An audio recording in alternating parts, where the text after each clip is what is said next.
ladies and gents and others. Today I am so excited to talk about all the dramas I have watched in the month of May. Now, if you have been following this channel for a while, we always do these videos every start of the month. What is gonna make this month a little bit different is that I'm going to include some non-BL content. So at the end, I'll talk about some of the Korean dramas I've been watching. So if you are only here for the BL content, then you can enjoy the first part of this video, and I will let you know when I'm about to talk about some of the Korean TV shows that I've been watching. So if you want to know when I always post this kind of content every single month, don't forget to subscribe and turn on your notification. Without further ado, let's begin. So the first show I'm going to talk about is Topple. Yes, ladies and gents, I think we have found our best contender for the best BL drama of 2025. I mean, if anything can top this drama, then I'm going to be very surprised. So let's talk about the synopsis of the story. We've got Akin, who has been an actor since he was a child and is known as the sexiest man of the year. Then he meets this newbie Jin who adores Akin, and he is looking at Akin as a potential love interest, but Akin at that moment is looking at him as a rival. This show is also known as Being Harassed by the Sexiest Man of the Year. It is currently 8.7 at the time of making this video, and I think it deserves it. So far I've only watched 5 episodes and there is 11 episodes in total. I would want this to be longer, to be honest. I could watch Akin and Jin being very cute together for 50 more episodes.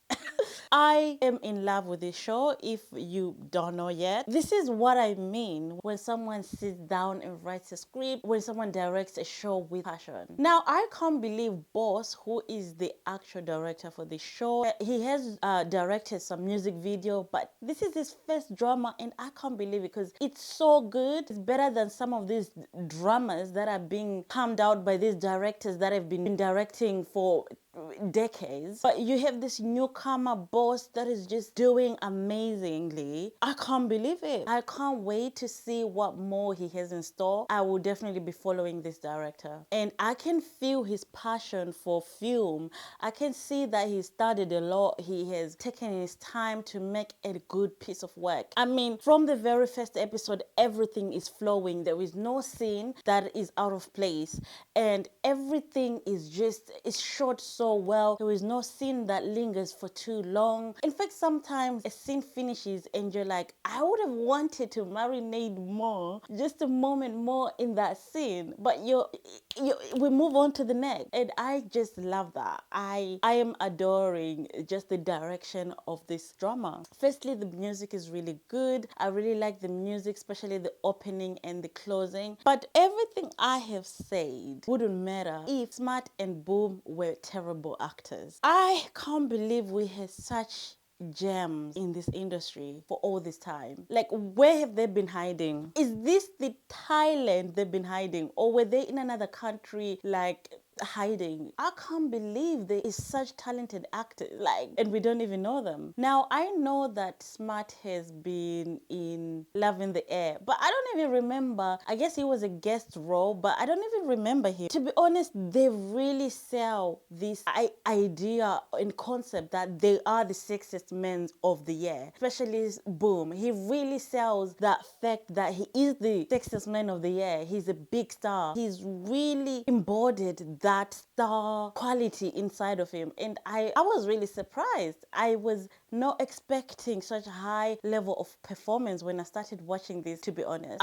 This is what I mean when something is casted very well. I would hope that these two act in another TV show, but alas. Firstly, the actual characters. To be honest, I really like Akin. He's adorable. He's a little bit of tsundere, you know. He's like, he's kind of like, yeah, you love me, well, chase after me. That kind of, I really like that. Also, I do feel like Jin is a little bit of a stalker, to be honest.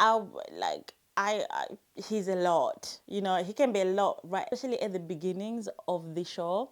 But I don't want to give any spoilers. This is just an initial review of the first 5 episodes. I don't want to spoil anything. All I can say is watch this if you are not watching it already, because like this is literally my favorite BL drama so far for 2025 so far. But it's only 5 episodes, so I don't want to be disappointed. I'm literally putting my happiness and trust in these directors. Please, boss, don't disappoint me. I'm literally putting my happiness and expectations into your hands. Like, this show so far is great. Please don't mess it up. I know that boss has mentioned, or one of the directors has mentioned, that Akini is gonna be crying in the later coming episodes, and I hope that everything will be resolved appropriately. Like, I love revenge, so I hope that if anything wrongs Akin, our beautiful angel, that bad things will happen to them. Also, let's talk about this. The kissing scene so far is probably one of my favorite. If I would have to really think back on my other favorite kisses, but I think this kiss we had was just amazing.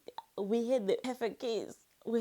I don't know what else to say. And also, we'll never look at Honey the same. For example, we'll always associate Ice with anti, and top form will always be associated with Honey. And if you know, you know. If you're not up to date, I don't want to spoil it for you. But if you know, you know. I am just happy, guys. This show literally had me kicking my feet. It had me excited. It's got me like just happy. I have watched a lot of TV shows this month, and this top form was the best out of everything I've watched in the last 2 months, to be honest. So if you're not watching it, I would highly suggest you check it out. I was shocked to see Love Casting, because was after I've watched Golden Blood, and I saw that Aichi had a show called Love Casting, and I was like, what is going on? Anyway, I saw that Aichi has Love Casting, and I checked it out and I loved it. I have watched 8 episodes. To be honest, I don't know why many people are not speaking about this show. I follow a lot of TikTokers, I follow a lot of YouTubers that make BL content, but I have not heard anybody talking about Love Casting. I don't know if people don't know that it exists, but I really enjoy it. It's about 8 different men who are competing for a leading role in a BL drama. It's Taiwanese, so they are kind of put in a house and they have to do different activities to kind of figure out who has the best chemistry. It's all about trying different couples and different boys to see who has the best chemistry to be potentially in a drama. It is 12 episodes long. I have seen 8 episodes. 8 episodes are out. I am very much up to date with this show. I will watch this until the very end. We've had other guests such as Pom, who is a regular guest, and unfortunately Pom is Thai, and sometimes he's in the like this commentary section, right? They are commenting on what is happening with the boys in the house and everything, and Pom is the only Thai person there with the anti squad, and sometimes I feel like he's left out a little bit, but nevertheless Pom looks like he's happy to be there. And also we have a special guest every episode that are like teaching the boys how to act. We also have had Max as one of the special guests. So this is what I think so far. Initially, the first 6 episodes were really good. I don't know what has happened in the last 2 episodes. I think the concept was great, but I don't know what's happening now. I feel like this is not really a dating show, so I don't want it to turn into like a dating show. We still just want to see who has the best chemistry, and I feel like a little bit of misunderstandings going on with the directors. I feel like the directors are being lost in the juice, getting a little bit boring, and I don't want it to be, because I'm really enjoying this show. But I will continue to watch this show. Maybe so far I'll rate it maybe a 7.9 out of 10. Hopefully it picks up in the last remaining episodes. My favorite contestant is Pink. I actually hope that they will cast Pink, because Pink is literally BL material, okay? I don't really care if other people have better connections or chemistry. Pink looks like a BL actor. Like, I'm sorry, like, I know what us BL fans would want. Out of all the actors, it is Pink. And I hope the directors make the right choice by casting Pink. Now, initially, I thought Pink and Yi would be a great couple. couple. However, they have zero chemistry. I was so mad. I was really disappointed on the fact that Yi and Pink don't have chemistry. But nevertheless, Yi and Goe, I think they could be a couple. I think that could be our couple. I think there is chemistry there. There's something there. Although I feel like Goe thinks that him and Yi could be something. I don't know why he thinks that him and Yi, but I hope that he nips it in the butt and sticks with Pink. Okay, I want Gooey and Pink. Now for Yi, I think Yi and Anderson should just come on guys, there's nothing to say. These two belong to each other. They would make such a good couple. Yi and Anderson, the chemistry is there. They're very playful, they're very comfortable. I would definitely watch a BL drama with these two. Now, Yi is actually my other favorite. Yi actually speaks English and he actually have a YouTube channel as well. I feel like Yi would actually connect more with the international fans. I feel like Yi will be someone who can be well received by everyone, even outside of Taiwan. And also Anderson understands English, so these two could speak in English. It just would work. Anderson and Yi would work. We also have Robert and Xian. These two, they are here for dating. They are ready to get married. They're ready to buy a house. They're ready to plan for their 2 kids. And I'm just here for it. I feel like these two could actually date in real life. And I feel like if we were to talk about casting, I wouldn't mind them as a second couple. However, I wouldn't watch them as the main couple because I just don't think that they have that star quality and aura to be the main couple. And this is not offensive. I just feel like they wouldn't be able to carry a whole show by just them 2 of them. But I wouldn't mind to see them as the second leading couple. Unfortunately, I think Chris and Yumi are just there for the vibes. I just don't think that they will be with anybody. I just don't see them with anybody in the show. Chris can't act. My guy can't act. He's too stiff. He's too unnatural. He's too much in his head. He's not relaxed in front of the camera. He can't fully express himself. I think Chris would do so well behind the camera because I think he is passionate about the industry, but I think he would do more better behind the camera. I just don't think acting is his forte, not to be harsh. So those are the couples that I think would do well. Now let's talk about Gel Boys, because when it was airing, I did not watch it, but now that it's finished airing, I was like, okay, I judged this show when it came out. Now let's watch it. So I have finished watching Gel Boys. Now Gel Boys is 7 episodes long, and when I initially saw the show, when I finished it, I was so impressed by the directing of the show. And I don't know why I skipped this information. Maybe I saw it, but I had forgotten. But I went back to see who directed the show. And it was Boss who also directed I Told Sunset About You and The Paradise of Thorns. Now, if you see these 2 shows, they are so well directed. They feel like indie movies. They feel very marinated shows. I don't know how to explain it. They are very well made, well directed. I mean, they're just a beauty. I Told Sunset About You, for me, is one of the top directed BL dramas ever. So when I saw Gel Boys, I was just blown away how it was directed, how it was curated. And I will make a different review of Gel Boys because there's just so much I want to talk about this show, and it's not fair to spend the next 10 minutes talking about just one show. However, I just loved the directing. It's one of the most innovative, unique shows that I have ever watched. I have never watched a show well directed like this. The amount of effort, the amount of love that was poured into this. And you can see that Boss probably used less budget compared to Paradise of Thorns or I Told Sunset About You. He's using very limited resources, but he managed to make such a low budget drama into something spectacular. I really hope that this can be on major networks so that it can win awards because it's so unique. I have never watched anything as unique as this show. The way he incorporated social media to everyday life, the way he made it so modern, feels very authentic to modern living right now. It's the most up-to-date show I've ever watched. The way he incorporated like TikTok, Instagram, all those social media. Anyway, I could speak for 1,000 years about how great this director did. I'm not gonna talk about that anymore. I wanna talk about the acting, stellar acting.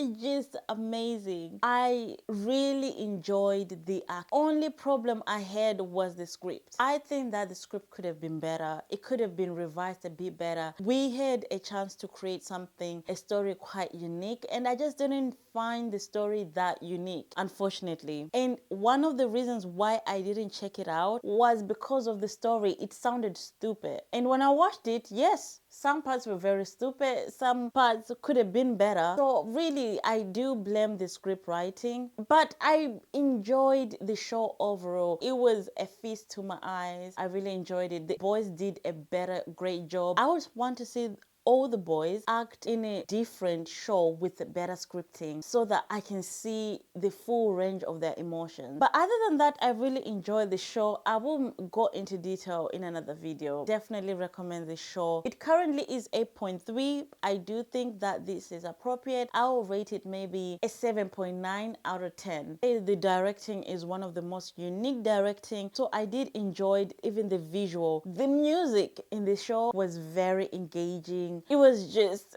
I mean, they were using so many like songs that we all know. I don't know if they got permission to use all those songs. I really enjoyed the show. I had a really good time. Now, as for other shows that I'm currently watching, it is Secret Relationship. I have watched one episode of Secret Relationship just because I just haven't had the time to watch the show. I will put my reactions for this show on Patreon. If you're interested, my Patreon is currently free. I don't really have much content on there, but I will be reacting to Secret Relationship, so you can always check it out. My Patreon is free. I've enjoyed the first episode, and I know everybody loves Secret Relationship. Everybody's just, oh my god, it's one of the best. But I don't really like love triangles, so we'll see how it goes. My expectations are not that high for Secret Relationship, but everybody's saying it's great. I like the first episode so far. It's well directed. The actors are really good. So far, so good. When I finish watching it, I'll probably do a review about how it is. By the way, I have done a review for Heart Killers. Please do support that video and let me know what you think. Okay, guys, I've put so much effort in that video. Please watch it. I'll put it right here. Thank you. Actually, watch it after this episode,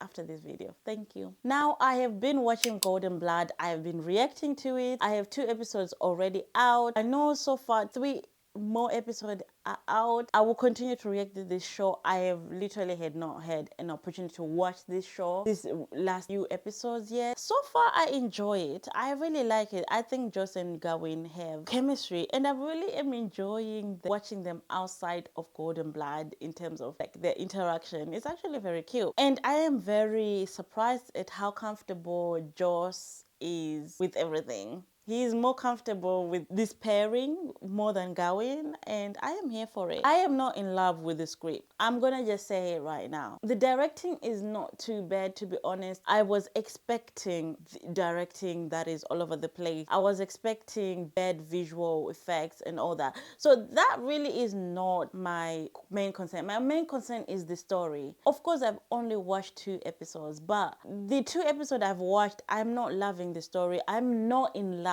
Do you know what I mean? I'm not drawn to the story. Like, I love Joss and Gawain, but I don't know if the story is gonna stand the test of time. I will continue watching the story till the very end. I am very committed to watch this till the end. But I also think, I might be the only one who thinks this, but I also think Gawain is not the right fit for this character. The reason why is this character is very cute, very childish, very naive, he grew up protected, right? Like, he couldn't do that, he couldn't do that. So he's very like childlike. And I don't think Gawain is the right person to play such a character, because Gawain is very mature, he's very manly, he's not cutie and innocent and childish, and these scenes where he has to act those things, they make me he's trying and he's doing a great job. I just think it was just bad casting, and it's not his fault. It's not his fault. I do think these two actors are great and they have great chemistry, and I think they would have been way better in another script like Dunk and Jong have. Is it Dare You to Death? Yeah. I think like if they had given Dare You to Death to Joss and Gawain, it would have been better. They needed something serious, something mature. I feel like this is not it. I do think that Joss is the right fit for his role. He is giving vampire. He is the right person for this show. Tell me what you think. Am I tripping? Do you think that I'm right? 'Cause I could be, maybe I'm seeing it wrong. Let me know in the comments down below. What do you think? Do you think Gawain is the right person for this? Because I have seen Gawain in other shows and I loved him in that. And he was the right person for those shows. In this one, I'm not in love with Gawain in this show. Sweet Tooth, Good Dentist. I've only watched one episode so far. Actually, only 3 episodes are out. It is a GMM TV show featuring Mark, who's playing Jay, and also who's playing croissant or Sant. So the premises is we got Sant who loves sweets. So I love sweets and Sant loves sweets. So I feel like we have that in common. So yeah, it's one of the reasons I'll probably keep on watching this. Hopefully they'll show us some desserts. We've got Sant who loves desserts and sweet things. So he has a cavity and a toothache, and because they can't afford private dentistry and the dentist, to be honest, I feel sad. Okay, I can't believe dental care is so expensive everywhere in the world. Please, dentists out there, make dentist healthcare cheap again, please. You know what? I actually relate to Sai. At this point, so far in the story, I relate to him. So because of that, he is now forced to go to his uni. He's got a dentist school or department, and then he can get like dentist treatment for cheaper because the student there can just like fix him. So the student dentist is Jay, and from there they just kind of blossoms. That's how the story starts. Watch the first episodes, you know that's not how the story technically starts. They've met before this whole cavity situation, but that is the synopsis. This is directed by Pepsi, who has also directed My Stand-In and Kin Posh, and also has been an assistant director to Bed Buddy. So based on that alone, I'm not gonna lie, I am going to check out the second episode. The reason why I had hesitated to continue this show is because the first episode was too comedic. You know, it reminded me of the early BLs where they were just trying to be funny, too much sound effects, just, we're funny, we're just like, I don't want you to do these random noises to get my attention. Just give me a good script. That's all you need. You don't need to do too much. You don't need to do too much. So I am going to see the second episode. Also, Mark so far, excuse me, I didn't know Mark was this hot. I'm not gonna lie. Mark has surprised me. He is very, very like main character aura that I have never seen him, because he's always been a supporting role so far, and I really am enjoying seeing Mark. So yes, I will give this show a second chance. But to be honest, when I first watched the first episode, I was sleepy, so that could be it also. So the only BL drama that I watched that I actually dropped so far is Fight for Love. This is a Taiwanese drama. It's about 2 roommates, and one is like a spy or secret agent. The other one does like odd jobs. He walks dogs, and they end up finding each other being roommates, and they kind of grow from there. Now, I did not enjoy this show. Within the very first 10 minutes, they are already arguing for no reason whatsoever. And it's annoying arguing. It's not, do you know, like, we all love enemies to lovers, but these enemies are just not it. I just met you. There's no background to each character. Like, I don't care about you right now for you to just start arguing from nowhere. So there is nothing I like about the show, so I have dropped it. I didn't like the sound effect. I didn't enjoy the visual of the show. I didn't actually like any of the actors. in terms of their way they were acting. It was just so haphazard. So yes, I will not be watching this show. Like, I don't care if it gets better. I will not even be checking it out. So yes, Fight for Love is one show that I have dropped. So this section, I'll be talking about all the non-BL dramas that I have watched. So if you are not here for non-BL drama, you can stop watching this at this point. Now, the only Chinese drama that I've watched so far, it is The Glory, as the English name says. It is about a young girl who is abandoned and sent to the countryside because one of the monks said that she's cursed and that she will bring disaster to the family. So she is sent back to the countryside to live there. And 18 years later, she comes back to reclaim her rightful place as the daughter of the family, and to also revenge for that she was sent back, and revenge every person that is her enemy and everything that she's had to go through. And that is the mini synopsis into Chinese dramas. I'm sure you've already checked this show out. Firstly, this show is on hold for now. I've watched 12 episodes. I have put the show on hold because the last few episodes have been very ridiculous. The main actor is doing a great job. I really like the main actor. But the actual problem I have is the script. Oh, actually, I have two issues with the show. The main problem is the script. So in the last 2 episodes that I've watched, at this point, her family is about to be executed and she has to solve something so that her family is not executed. And at this point, she has to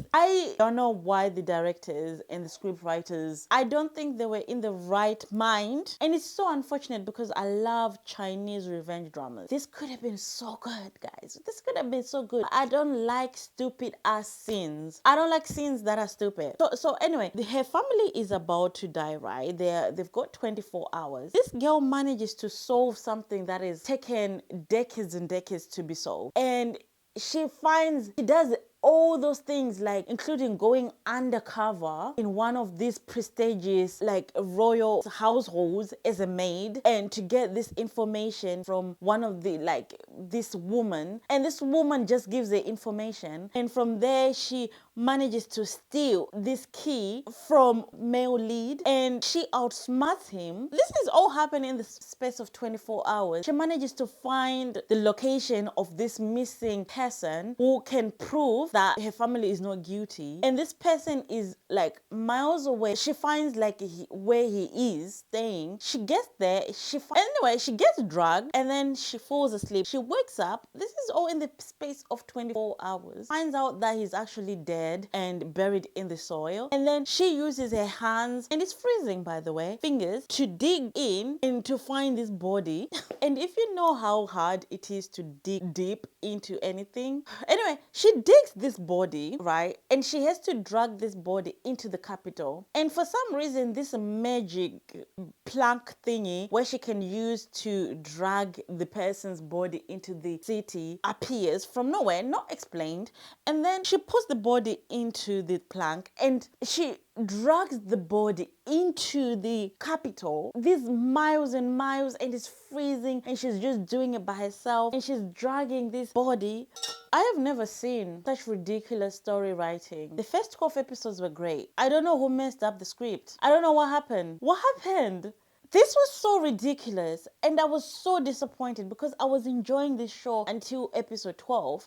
The visuals are such a waste. It looked so good. Best visuals I have seen in a Chinese drama in a while. Everything was consistent. The sounding was great. It just looked great. And I don't know what happened to the script. Also, I don't think the male lead can act that well. I don't know what he's doing. There are some scenes where he looks out of place and just he's not very male lead. I've seen better in Chinese drama land. So anyway, this show, I've put it on hold because I can't deal with such stupidity in shows, and it's such a waste because this drama had done so well till that point. Maybe one day when I'm craving Chinese dramas, I'll go back and watch this show, but for now I've put it on hold because there's just so much better content out there for now. So I put it on hold. I might come back to it. So it's not dropped, it's just on hold. Another show that I've been watching is Hyperknife. If you are into thriller, if you are into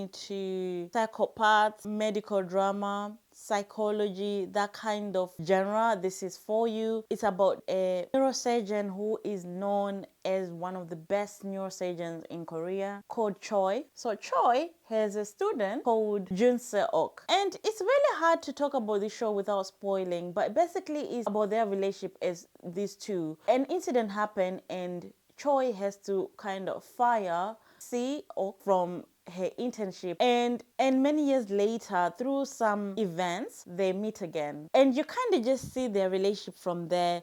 At this period of time when they meet, Seok is like an underground surgeon who does illegal surgeries. I enjoyed this show initially because it is literally up my alley. I really like how crazy and psychotic Seok is, but the more you watch the show, the more you get disappointed, because I can't believe Seok did so many mistakes. If you're into watching thriller, right, you know you gotta dispose bodies well. I sound like a serial killer, but I'm not. But this is a pet peeve, right? If you're into thriller, you know you can't be out there killing people and leaving them in the open. Like, that makes no sense. Like, if you're gonna do something, do it well. So I didn't like how she's so stupid. Like, she was doing so many mistakes and her professor has to like cover for her time and time again. I think that she thinks she's clever. She's a psychopath, so she probably thinks she's probably above intelligent IQ of the normal human being, and apparently she never makes mistakes in terms of her surgeries. But I think that is if you're gonna bury people, if you're gonna kill people, at least plan for it. At least outsmart the police. I just think that I feel like the writers are gonna do something stupid to make it so she's not found guilty. Like, everything she's done so far is so easy for her to be in jail. I'm not gonna give too much spoilers, but I will continue watching this show. I've enjoyed this show so far. It is on Disney and Hulu if you want to watch it, and I think it's 8 episodes. If you're a fan of Dexter and Hannibal, you should not watch this show because it will literally disappoint you. As long as you watch this show with low expectations, you'll be fine. Mostly this show is about a mentor and a mentee's relationship and their love and hate relationship. Their motivation for ending lives, which is driven by their selfish desires. The story progression so far is messy and all over the place. To be honest, even when a show has one psychopath or sociopath, it's usually so well written. And this show has 2 psychopaths and sociopaths, or whatever they're called, and it's so all over the place. It's so unfortunate because we've never had such privilege to see 2 psychopaths in one show, and this show has 2 of them and they're all over the place. I'm very disappointed. Anyway, I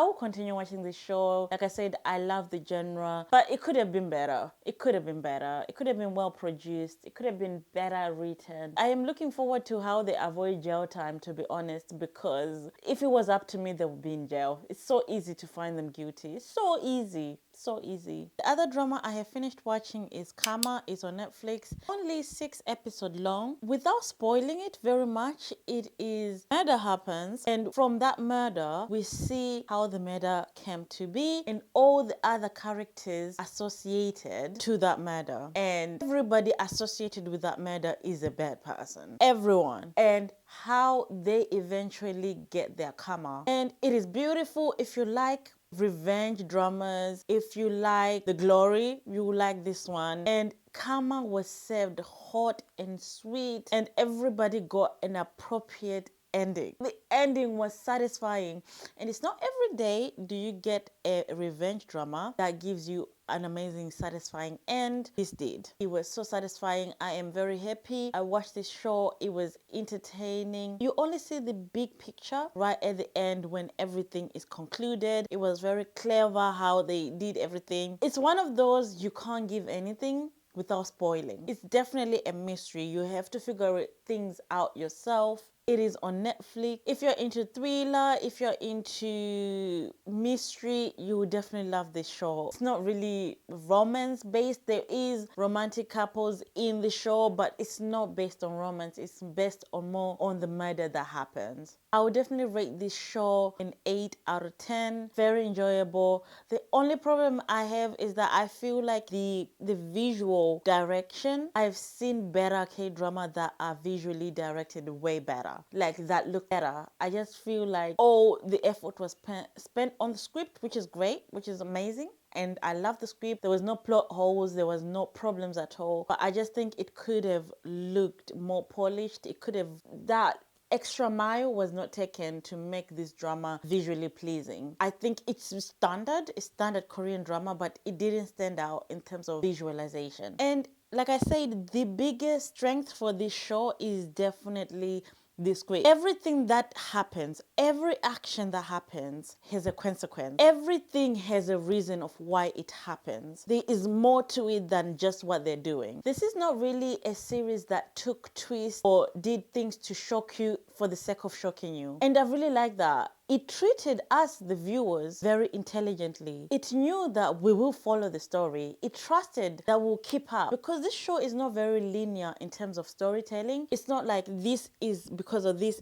It's not giving you everything. It doesn't force feed you information. You have to kind of piece the story together as the story is going on. And I really love that. I enjoy clever storytelling where we're just not given everything because they think we're gonna lose interest. Every turn, every betrayal, every revelation is earned. And when you just think that you know exactly what the writer is doing, when you think you figured out every story and everything, then boom, you realize you've been looking at it at the wrong angle. Like, come on, when was the last time you saw something like this? Every minor detail comes full circle. And you don't really have a chance to get bored when watching the show. It's one of those shows that you have to watch in one sitting. I basically started watching this at 1 a.m. and I finished it around 8 a.m. I couldn't go to sleep. You can't really stop it because it's one of those where at the end of the episode, it lives on a cliffhanger. So you kind of have to find out. You can't really, it's like a long movie. The storytelling is great. The actors are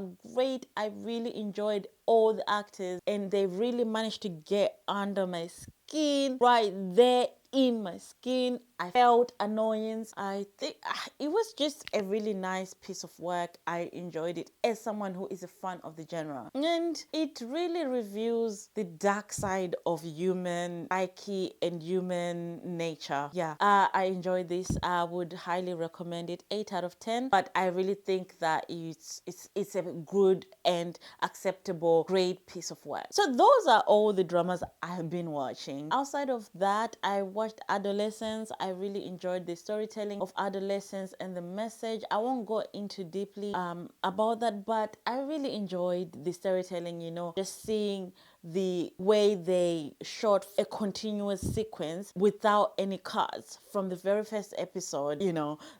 All the episodes were cut continuously. It's just amazing and brilliant storytelling. I love the message. It's a 10 out of 10. I loved everything about Adolescence.